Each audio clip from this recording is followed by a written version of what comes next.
Lucky to work for a great group of people you really believe in? Find yourself making an impact? Technology is a river that flows through every aspect of an organization, and today is different. We put ourselves and our organizations literally at risk of complete destruction every single time we get online. One click, one distraction is all it takes. Hi, Cybercrime Junkies. This is your host, David Morrow, along with co-host Mark Mosher. Come join us as we explore our research into these blockbuster, true cybercrime stories, along with interviews of leaders who built and protect great brands. And now the show.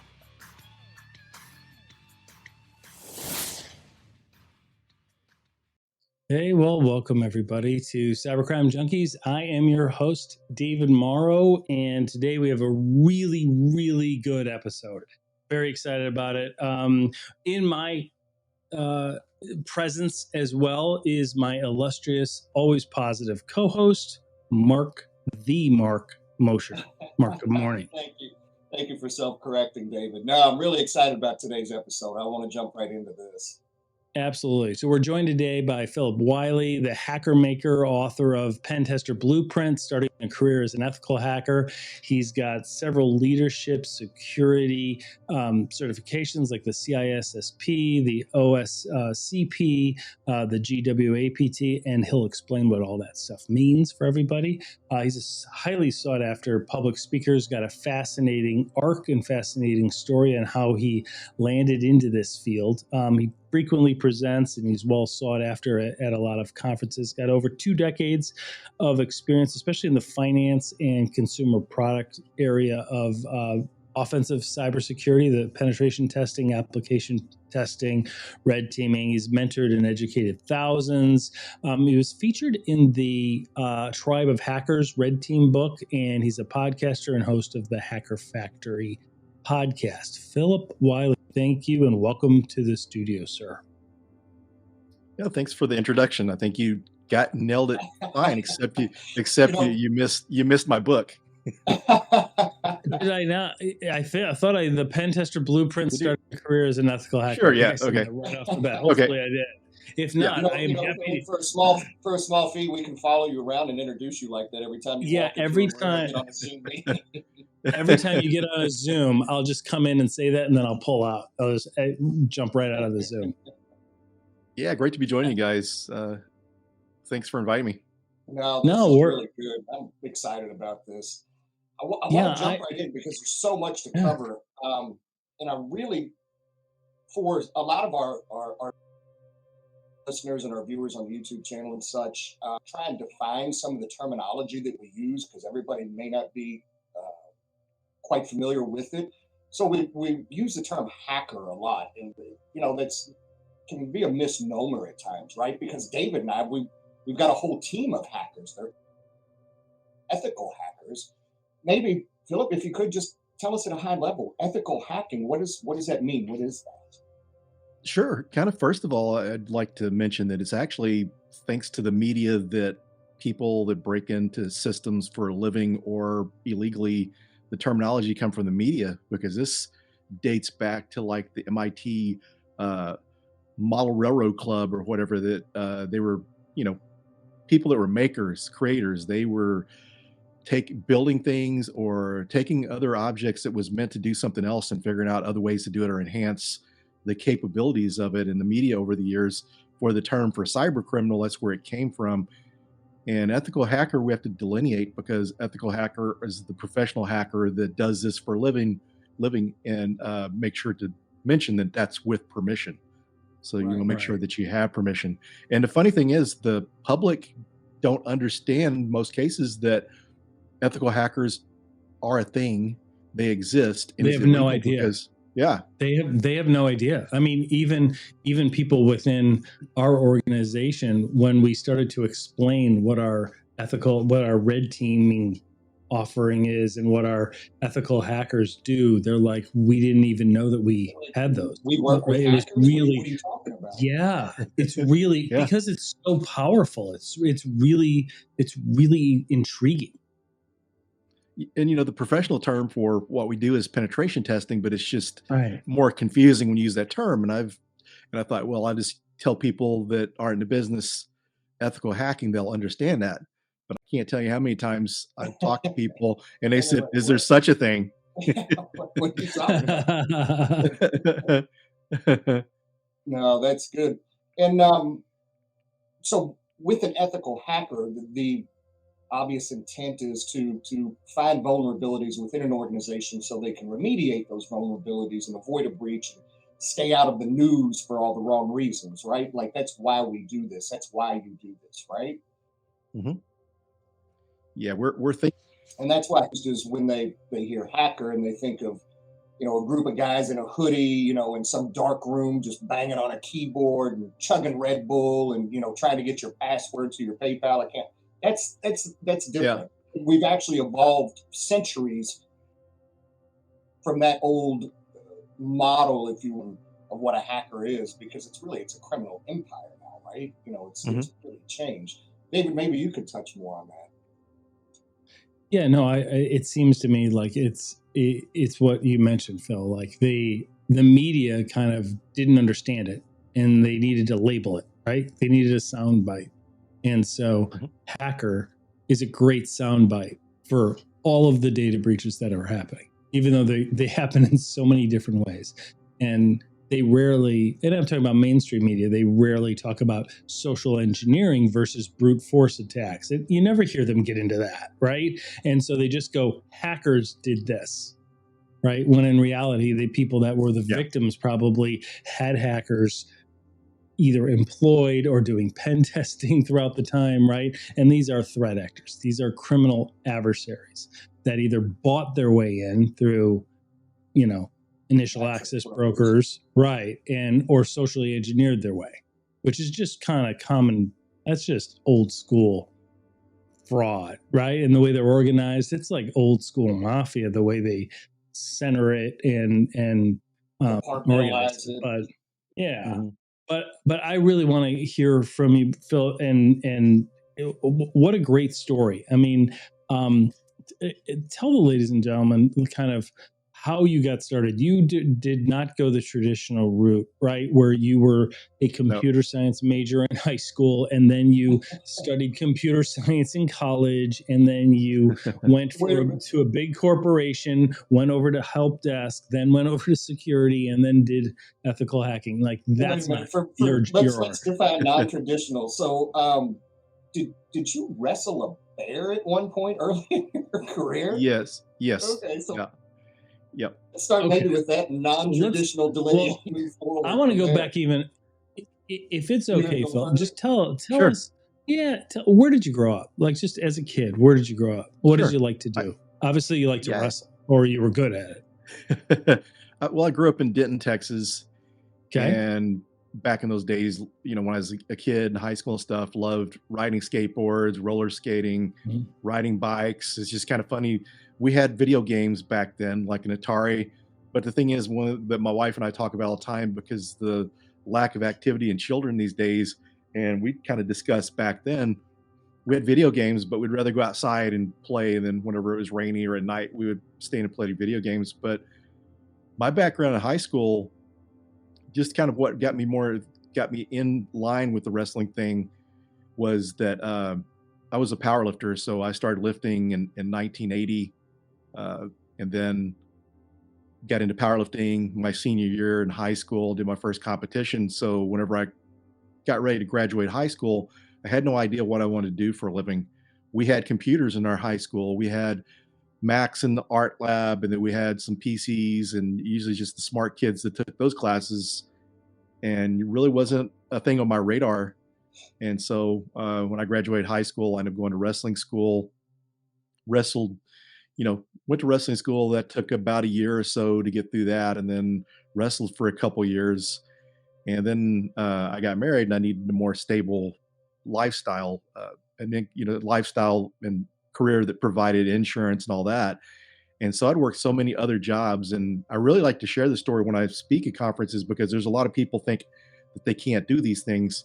But I'm a former meathead, powerlifter, pro wrestler that that, never thought I'd use my mind for a living, and never in a million years. I thought I would be doing something physical.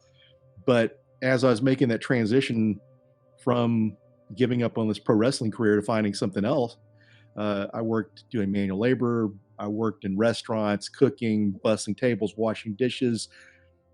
Probably all the things I did outside of that, the only thing I really kind of halfway enjoyed was I worked in a jewelry store selling jewelry. I'm kind of a goal-oriented person from powerlifting, so I would try to outsell my coworkers, and I was number one or number two each month.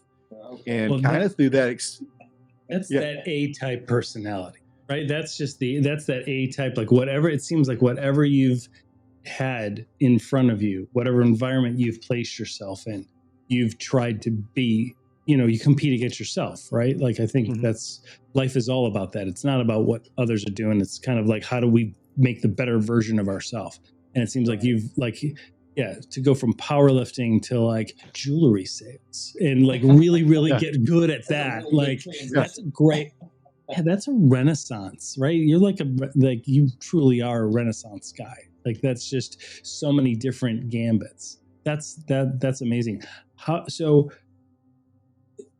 So fascinating is, and I love this story because there's so many people that I know that are creatives, or they're in marketing, or they're in like accounting, and the way they describe what they want to do, it's a perfect fit for cybersecurity. It's a perfect fit. Like, there's spots for them, but they don't think they can do it.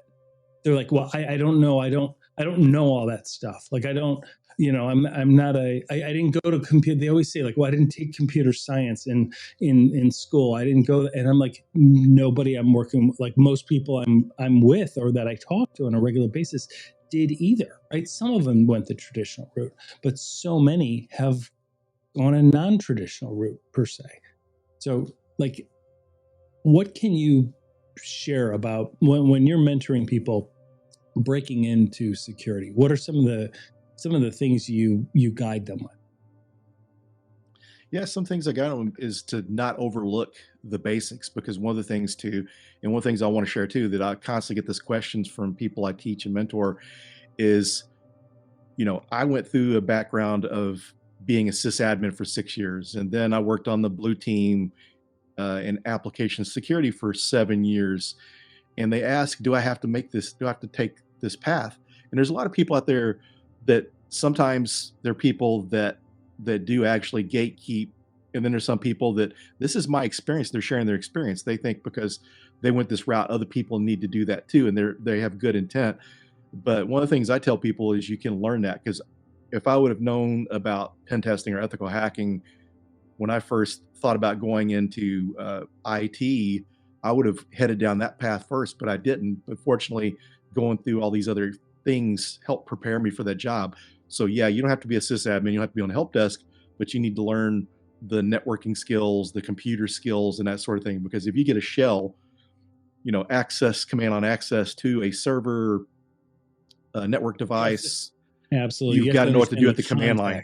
Yeah, exactly. Yeah. Right. Yeah, but I think what's important is that there are people, number one, there are mentors like you and several key others that will help somebody steer them in the path of where they want to go. And then there's some specific things to learn, right? I mean, you don't have to learn all about operational resilience and SOC management if you're going to go into the red team side. Right? And I think eventually you will. Like, eventually you'll want to learn a little bit about all of this, right? And I think that's where CISSP and things like that can come in, where it gives you a good global view of the entire architecture. Is that fair to say?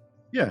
And I think one of the things too is to look at all the different areas of security, because one of the things, if you want to be a pen tester, then do it. More power to you. But one of the things I do recommend people do is go to some of these security conferences, look at some of the other different disciplines. You may decide you want to do something different. I had one of my former coworkers from US Bank on my podcast last year. He's my #1 episode because the title I came up with. But what happened was he was in IT there.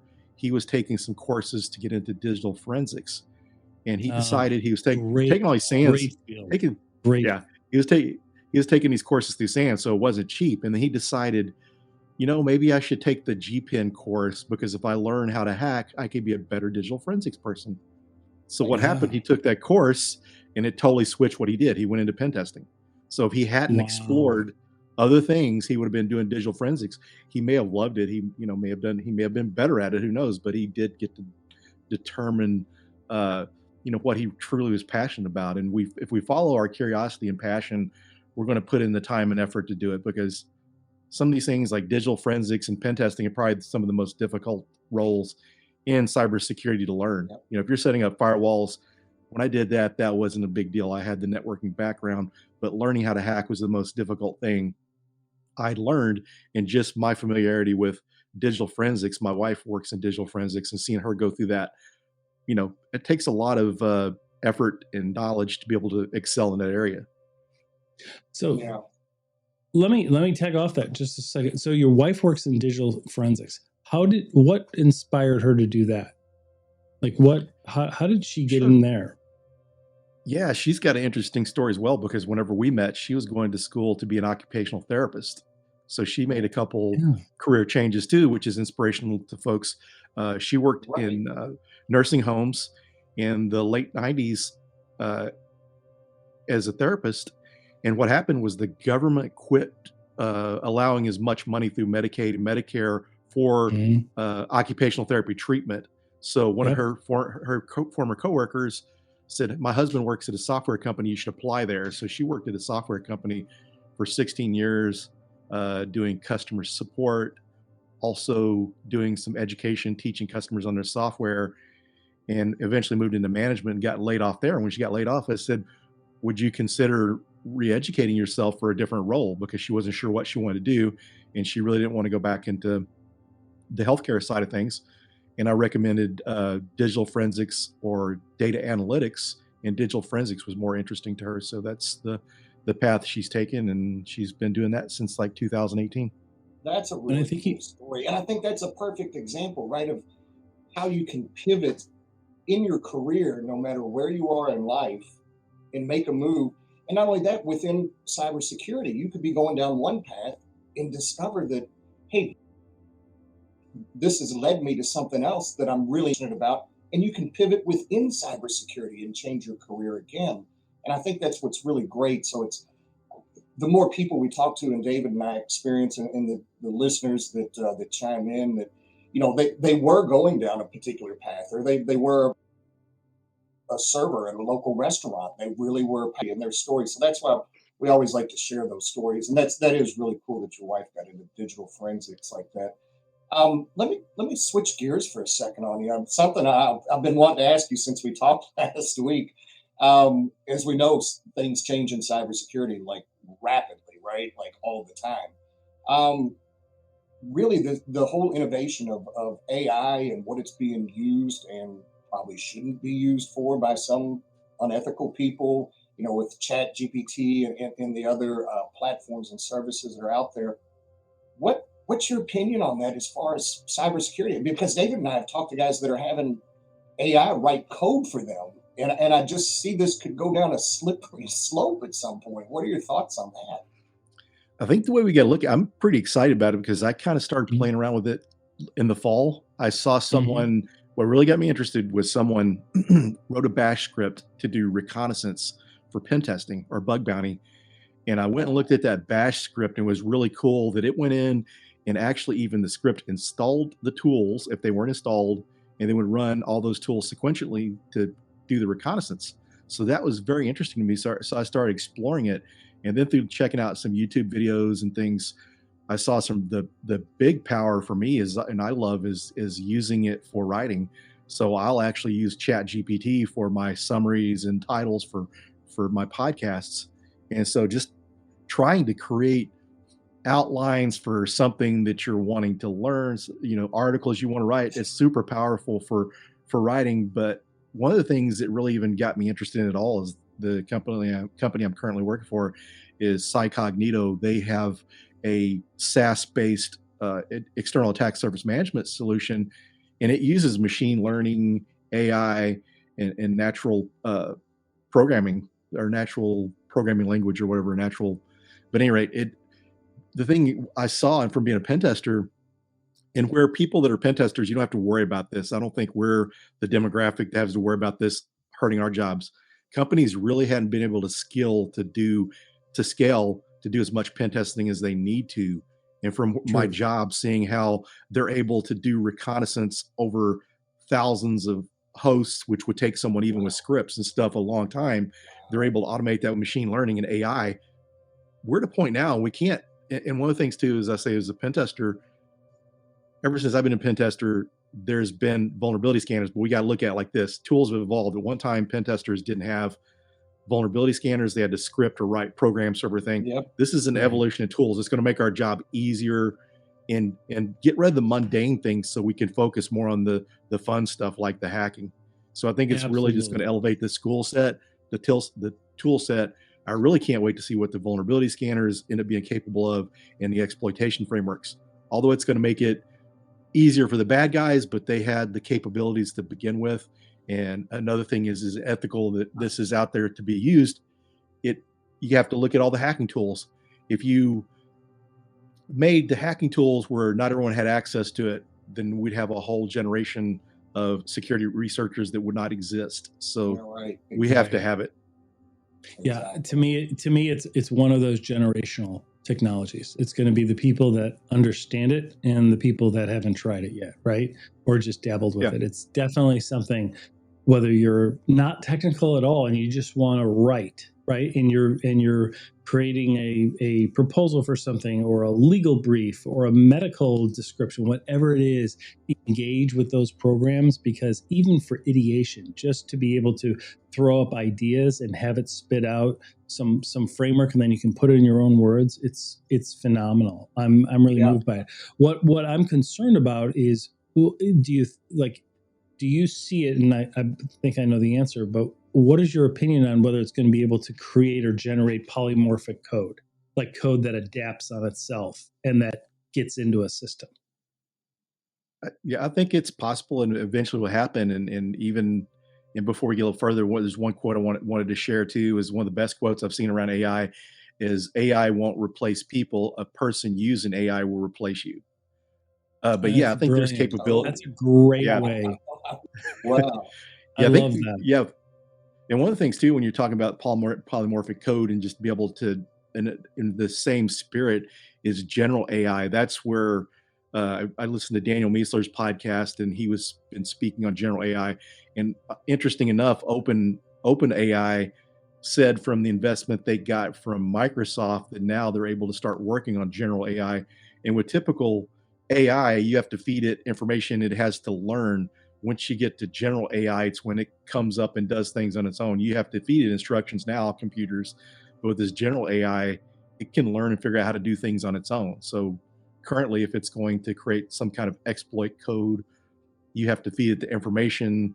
And sometimes it takes some tweaking. Once we get to general AI, whenever that happens, it's just going to be able to learn. It's scanning a system and it can figure out how to break in, but we're not to that point yet. Yeah, absolutely. And we've got a bunch of different questions and some comments from some of the listeners on the live stream. We'll get to those in just a second. So thank you for those. Anybody has any questions at all, please throw them into the chat. We will get to them. Let me ask you about pen testing, because there seems to me in the field some confusion. There's some smaller companies that might not have somebody that is a practiced, trained, ethical hacker, right? Like a true penetration tester that will buy a license to a tool and run a scan and give a client all of these reports that just kind of drone on, and then try and sell them proposals to kind of fix those things when they're not really, really critical. And then you have, like, in my opinion, kind of the true penetration testing. How do you see the difference there? Like, are you seeing it, or are you really only dealing with the true penetration testers? Yeah, I've seen a lot of different cases, and being in there, you see the bad experiences along with the good experiences. And I've talked to some folks that how they got their start in pen testing. They were working for a global company, and basically they're instructed to go in, do a Nessus scan, put the results in their boilerplate template, and hand that to someone as a penetration That's test. what David and I see a lot of. Yeah. So there's a lot of that. And some people are just, sketchy business ethics. And then some people legitimately think that's the way it's supposed to be done, but it's not. But you see a lot of that. And so if you're building out a practice in a company, you want to make sure you hire someone experienced. And actually we got someone listening today, John Jackson. He's one of the best hackers I know. He's a penetration tester, and he's like the actual find 0 days and that sort of thing. So wow. You definitely want to find people that, John's pretty awesome. I've known him from the security community. He's a really good hacker. I think he's even doing some things for like the government or something. So wow, very cool. Wow. That's phenomenal. All right, John Jackson, welcome to the show, and be sure to reach out to us. We'd be happy to have you as a guest. Yeah, you should have him on. He was one of my first guests. We'd be happy to. Experts in the industry, right? This one comes highly recommended from one of the experts in the industry. John Jackson, reach out. John, feel free to reach out at cybercrimejunkies@gmail.com or at cybercrimejunkies.com. Thank you, John. Thank you, Phil. Thank you for that. Oh, you're welcome. You're welcome. So let me ask you this.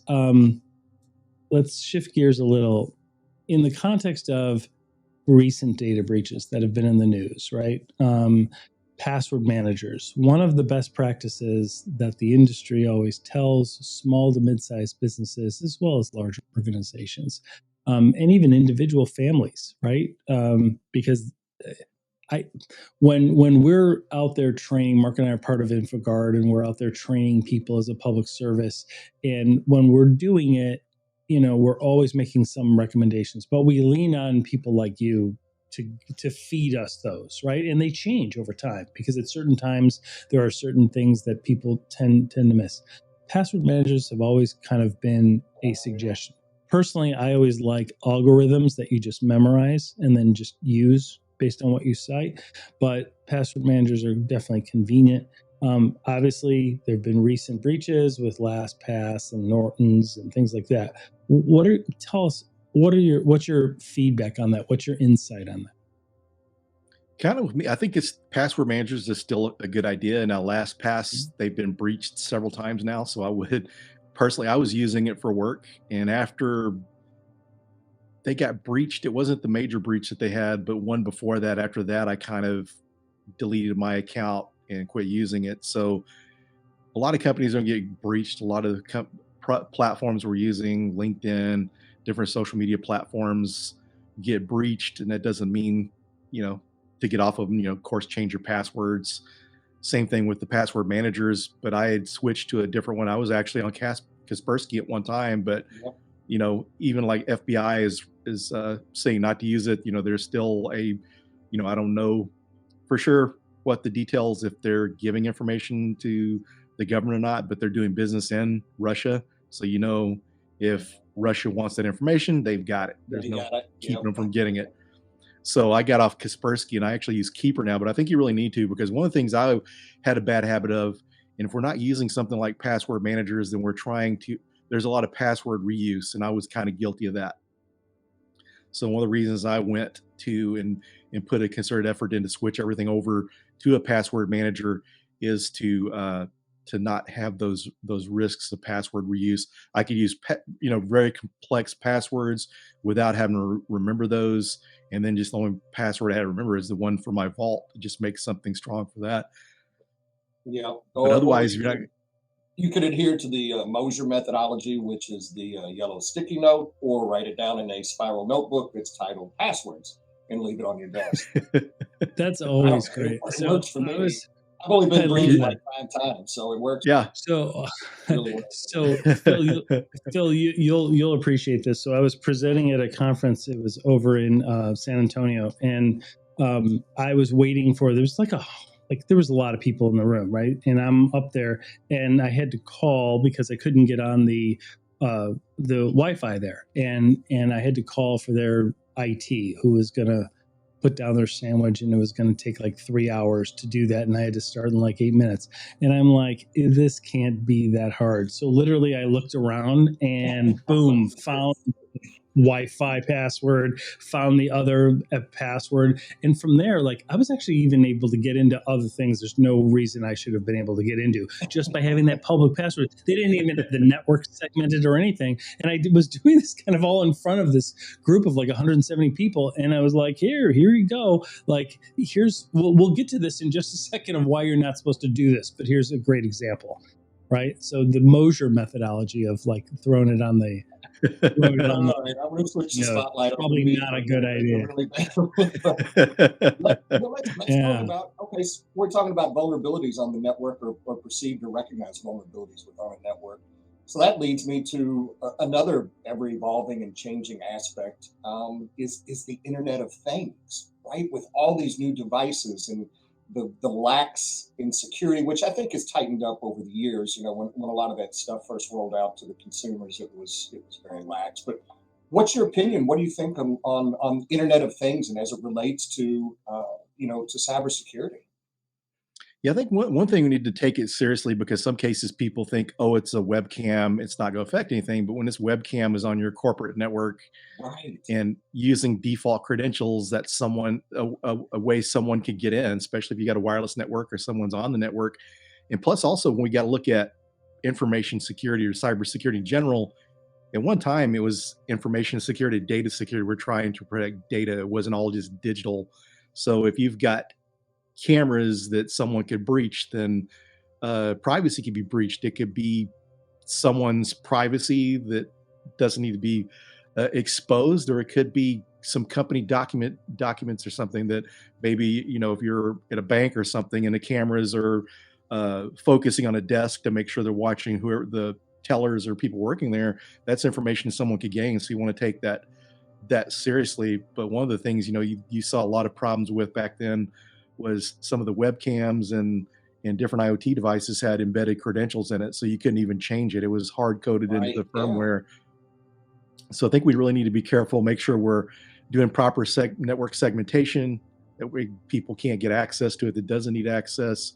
And in some cases, if you can do any kind of really, that seems to, I didn't mean to cut you off, but the network segmentation seems to be so important, right? Because when you're able to access from the smart refrigerator in the kitchen area, right, to the corporate network, and you're still able to gain access to things you shouldn't, how do we manage that? I think that's really key. Yes. And then just, and then doing things like with your wireless stuff, if you can do some MAC address filtering, just different, the more hoops you can make the attacker jump through, the more difficult it's going to be.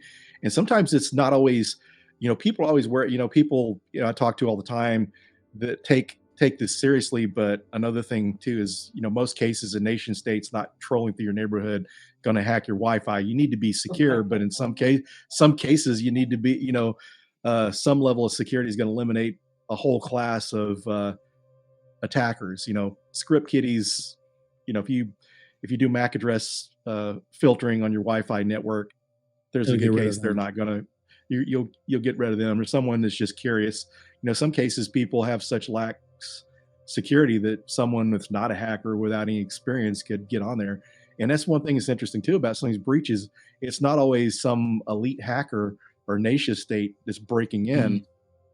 It's just opportunity. It could be someone's kid or someone just a little bit of technical experience browses to something, they find an open network share or something. So a lot of times it's opportunistic, not really someone that's highly skilled. Yeah. Whenever I think of Internet of Things risk, we always think of that case where the guy walks into the casino and sees the exotic fish tank in the lobby and breaks into that through the smart thermometer in the water, and from there gains all of the financials on 25 of the biggest whales, 25 of the biggest gamblers, and then publishes that. Like, it's like seriously, like, how do we, let me dig down into that just a little bit for the families out there, for the people, right? All of us, every organization, we always talk about this in terms of companies and organization, but it's still all made up of people. We all have like houses or families or places we live or whatever. And a lot of us have bought those smart refrigerators, those Alexa, Google, like the HomePods. Like everybody's got this stuff around their house, and most people don't know that they need to go in to the portals, right, and change the passwords. I know a lot of people, even after they get them, they wind up not even connecting them to their Wi-Fi just to be safe. Like they just still use them as a traditional oven or as a traditional mirror or whatever the smart device is. What advice do you have? Do you have any other thoughts on what people can do in individuals to protect their families? Sure. Make sure you're using strong passwords. And the thing about that's nice about when it comes to smart devices, IoT devices, it's not something you regularly log into. So it could be a really long password. The more longer the password, the more complex, the more difficult it is for someone to break in. And even do network segmentation at home. I mean, set up, most of your decent routers will support multiple subnets, and it's not that difficult. You create a different subnet with it, and so there has to be some routing in place for them to jump to the other device. So simple things like that will go a long way. And then really make sure that you're working on your connection to the internet. Make sure you got a firewall in place, have that really secure, because your risk's not really going to be your neighbor coming in through your Wi-Fi unless you're somewhere in a very highly populated area. Most neighborhoods, you're not really going to have to worry so much about attackers. You're more at risk going to a coffee shop, but make sure you get that firewall Exactly. really locked down using many layers of security, so that way. And one of the things people overlook too sometimes is just what antiviruses and things like that can do, and firewalls on Yeah. your personal devices. Excellent. So some people won't know how to segment a network at home, right, or in their small business, but there are it's not that hard, right? You don't have to be very technical to do that. And most of the routers and firewalls that they have, even at the consumer grade level, there's a YouTube video on how to do it. It's really, really not that tough. So I always like to kind of go down to that level because I think that's something that impacts everybody, or it gives us something to tell our elderly family members when we go visit, because all of us that are in technology in any way are tech support for our elderly family members, right? Like we always are the ones that get calls for that. There's some great questions. You can follow Kimberly Can Fix It, one of the listeners, and absolutely a 100% effective way on the Internet of Things not affecting your network. The safe way to do it is don't even connect them. There's always that option. Right. But, Yeah. And then maybe for a small fee, some of the listeners could do a side consulting job and help you segment your network. So, there's multiple resources. There's no reason not to do it. I do MAC address filtering at my home. There's no reason that a small business can't believe that. David, there were some good questions in the chat comments. You want to take a second? Maybe I want to go through some of them. Is that okay, Phil? Yeah, is that okay, Phil? Sure, Can we address some of them? So North Star 2. So North Star 2 asked, what would you propose as an alternative to password phrase for Wi-Fi? Passwords for Wi-Fi seem to be an outdated thing, easy to crack since they need to be easy to share and remember. Great question. How would you address that, Phil? I would actually use the password phrases because it's one of the things, and it doesn't have to be too difficult to remember, because one of the things over the years I've done is trying to make things more user friendly at home, which drives my wife crazy sometimes with trying to get on when she gets a new device and trying to get on the network because it had the MAC address filtering on there. But with password phrases, sometimes it can be as simple as you can take a combination of phone numbers, birth dates, and make it really long. So they say really the tougher to crack passwords are the longer ones, not so much the complexity. So it could be a sentence. You could find a book and pick a sentence out of it or whatever, or just something easier to remember. But then again, something you're constantly have to log in. So you maybe add new devices, but even a longer complex password is not that bad, because and with that, you can also save those in your password managers too. And if you have like a password manager that has like family sharing, then you can share securely those passphrases for your Wi-Fi devices. Absolutely. So Don Dobson said 100% agree on the network segmentation. I think that's really key. Ask the Red Cross that got hacked from their wireless thermostat that was plugged directly into their network. That's interesting. So again, network segmentation, right? Like, and it's really also a matter of almost PAM, right? Like privileged access management. Like once they get in, what do they get to see anyway? Right. If you can control that, if you can control that and you can limit it, it's very similar in theory to endpoint management on devices out in the field, right? If they can only get a portion of that device and not come to central headquarters and gain access to the main organizational network, then the job is at least limited, right? Because not all data breaches are equal. Would you agree with that, Phil? Yeah, I agree. And what in terms of severity of breaches, right? What are some of the most important things? Catching it right away, right? Limiting access. How would you look at that? Yeah, one of the things, if your environment, if someone, if you've been breached, some things someone mentioned earlier about, Kimberly mentioned about disconnecting IoT devices. So at that point, you may just want to take your internet connection offline until you can get things remediated. And even if it's, say, if you see it's on one certain network segment, take down that network segment.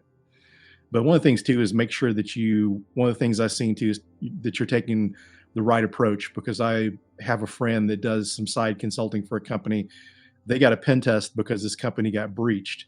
If you got breached, a pen test is a good idea, but get your digital forensics and incident response team in there to find out where they come in from and be able to shut down that activity, get them out of your network before you perform a pen test.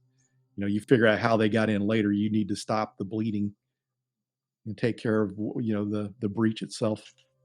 Yep. Yeah. Absolutely. Fix It Kim, or Kim Fixes It, just mentioned in the chat about just ask ChatGPT. They'll show you how to do network segmentation, which is pretty spot on. That's pretty spot on. Here's an interesting question. What steps can organizations take to effectively defend against APTs, right? Advanced persistent threats, given constantly evolving nature of these attacks and the limited resources that are typically available for cybersecurity? Well, that's a loaded question, right? Yeah. Like what do you, when you address APTs, how do you envision the best defense for them against them?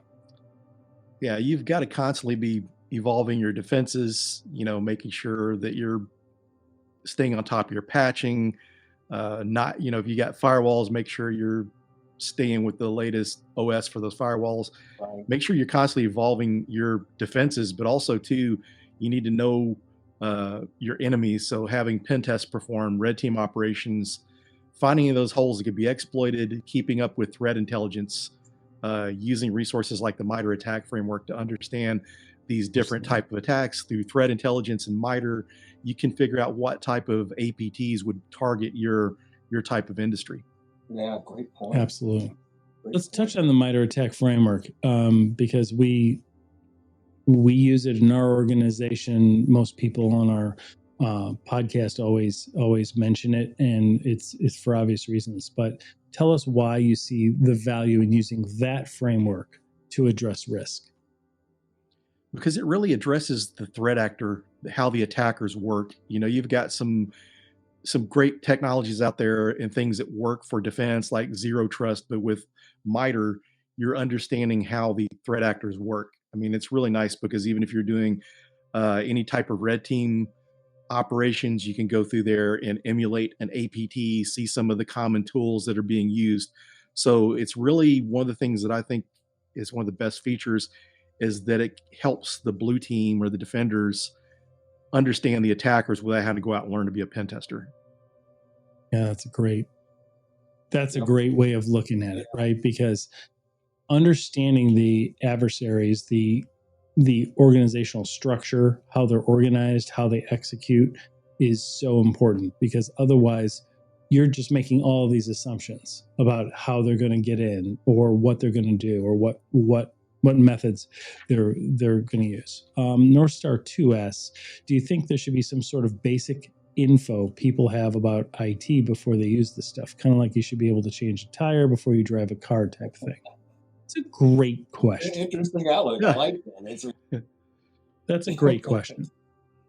So Phil, what are your thoughts? I'll be glad to share mine, but I'm not the guest. So I guess they're referring to the actual individual user. So yeah, if you're using technology to home, then definitely the more educated consumer you are, the better off you're going to be, plus configuring this stuff. So I would definitely say that you want to learn, if you're using this stuff, learn about the technology, because people that don't understand the technology, and goes to even being at home, are more likely to get breached than someone who understands it, because you're able to configure things properly. And so, yeah, I would understanding the basics of security. Even if you're interested in pen testing, then you really should understand the defensive side of things too, how to be able to remediate those items and protect against it. So, yeah, any level of knowledge, IT basics and basic security, if you're just an individual user, then that's definitely something that would be helpful. Absolutely. Yeah, I would agree. And with the resources available today, and the openness and willingness to help with the cybersecurity community online, you can self-teach yourself very easily. Like Mohammed said, Mac filtering and guest networks are best for home networks, and you can learn that really easily. Or you can, as Kim said, you could go ask ChatGPT and probably find out just as well. But yeah, I think there has to be some basic level of knowledge, some foundational understanding to maybe not even properly protect yourself, but at least to give yourself a fighting chance. Yeah, and since you mentioned MAC address filtering, so changing your Wi-Fi access point to be FBI surveillance van is not good enough. You see all your neighbors looking out the window like, man, is there? I think that was one of the first things. Yeah, I remember doing that back in like 2008, 2009 and doing it. And my neighbors were like, did you guys hear there was like an FBI van in town? I'm like, it's my Wi-Fi. Like, do you work for the FBI? I'm like, if I did, I wouldn't tell you, but no. Like,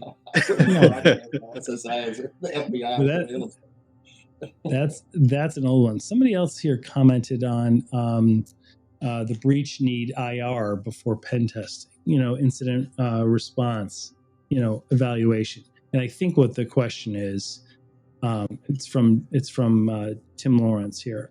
I believe, and Tim, you can clarify it, but my understanding of what he's asking is, should they focus on operational resilience, like war games, tabletop exercises? I don't think they should be. Yeah. I mean, there's a huge value in that, and I'm a huge proponent of that. I don't think you do that before pen testing. I think it all needs. I think he was referring to post breach. Like if you've been post breach.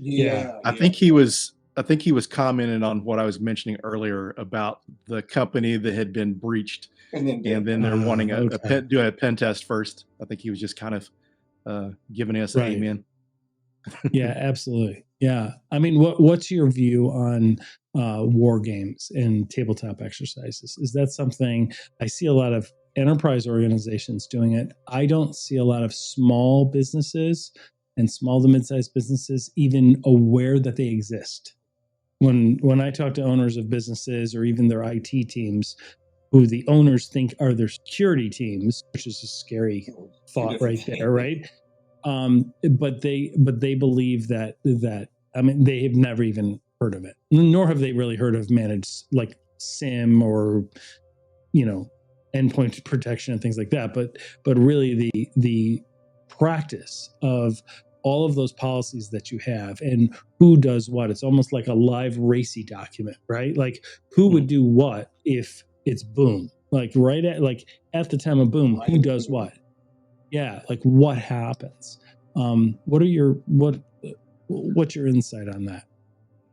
I think it's really important for management to understand, especially I think they're most important when it comes to this is an incident, this is how we respond, going through those type of exercises. And one of the things for people listening too, if you want a way to do this and and make it more easy and kind of fun is Black Hills Information Security has their backdoors and breaches card sets that you can use, that people are using for these tabletop exercises. So I think there could be some importance there. But once you get to companies small enough, I think it's more or less, just going over the policies and procedures periodically will work well enough. I think you get small enough. I don't really know how much, that would help. And then, some cases people will bring in someone to direct their tabletop exercise. So it may be beyond the budget of a smaller company, but backdoors and breaches are just reviewing the documentations for the process and procedures would be good, and make sure everyone's informed and having these in place too, because one of the things too is I've talked to some fellow offensive security professionals that have been places where they were performing pen tests, and actually it was like more of a red team operation, supposed to be covert. No one knows what's going on. They didn't tell enough people in management that they actually had IR teams on site investigating it. So there wasn't someone in the know somewhere, someone in that control group needed to be in place that could have said, yeah, this is not an actual incident, Wow. Yeah. Holy cow. Hey, Phil, thank you so much. We have, thank you everybody for joining in the questions that we've had as well. We're going to have links to, we'll release this as an audio episode as well as a YouTube video after it goes through post-production, and we will have all of your information, your links and things. Can you tell some of the people and the listeners what you have, what's on the horizon for you? Is B-Sides going to be coming up? Do you have presentations? I saw that you're doing some office hours on LinkedIn. Are you also on any other channels, and what are those looking? Well, let's see. One of the first things I've got, or something I've already spoke at a conference and done some other virtual and in-person events, but I've got the BBWIC, which is a women's organization. It's a women's organization. Yeah, it's I'm trying to think. Breaking Barriers is what the BB stands for. Yeah, so I am familiar with that. Yeah, I'm speaking to them virtually on the 18th about pen testing careers in Dallas. There's a DFW InfoSec conference coming up next month, and then April there's the SpaceCon. The people that did the Red Hat Con conference in Kentucky last year, they've added a different one at Kennedy Space Center. So I'll be doing a workshop there on starting a pen testing career, because I kind of came up with this idea to go beyond my pen tester blueprint talk or different talks on getting into security. Part of the workshop will be on how to get into pen testing, but then we're going to go a step further and do some hands-on things like doing a gap analysis against our skills, do a skills inventory, gap analysis to figure out your personal blueprint to get into pen testing. So that, and I was trying to actionize it a little bit, and that's we'll be absolutely links to all this and how they can connect with you. Yeah, and are you show notes? Are you doing regular office hours, like every day or every couple times a week? Really. It's ad hoc. It's just something you've been doing recently. Yeah, ad hoc. If someone wants mentoring, they message me on LinkedIn, and we can have a call, or sometimes it can be answered with, a chat through LinkedIn. But always happy to help people. That's fantastic. Well, thank you for all you do for the security community, all the insight that you have. And if anybody hasn't seen his book, the blueprint for a pen testing career, it's phenomenal. I've read the portions of the digital version, but I want to get the actual. I'm old school. I like to have the books, So I'm definitely gonna. I'm definitely gonna grab it, Phil. So I think it's coloring books. Yeah, it's the Pen Tester Blueprint: Starting a Career as an Ethical Hacker, and it's published by Wiley. No relation to Philip Wiley. Yes, spelled ironic enough. Ironic enough, that's usually the way people misspell my name. So it's just funny. Yeah, exactly. They spell it just like the publisher of the book. Out that way. Phil, thank you so much. That's this was a fantastic. great episode. I really had fun. I've still got a ton of questions I want to ask. We may have to do a part 2 for those listening. I know. I feel like I just looked and it's like coming up on the hour, and I'm like, I've got like a million more questions for you. Right. So yeah, we can always. I'm not going to put you on the spot, but we'll reach out. We welcome the chance to speak again because we're happy to have you on again. And yeah, and thank you. This was a lot of fun. And thank you everybody for joining. These were great questions. I love it when listeners ask and chime in with some really good questions. It was excellent. So thank you so much, everybody. It's a great way to start the day. It was really good. Thank you very much. No, it was awesome. Thank you, everyone. This was a great episode. Enjoy the rest of your week. Philip, it's always a pleasure to speak with you, and much happiness, and thank you very much. Thank you. I had a lot of fun. Thanks. Thanks, everybody. Cybercrime Junkies, thanks for listening and watching.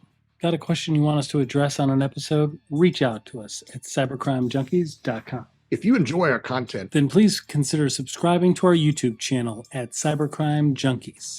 Connect with us on all social media like LinkedIn, Facebook, and Instagram.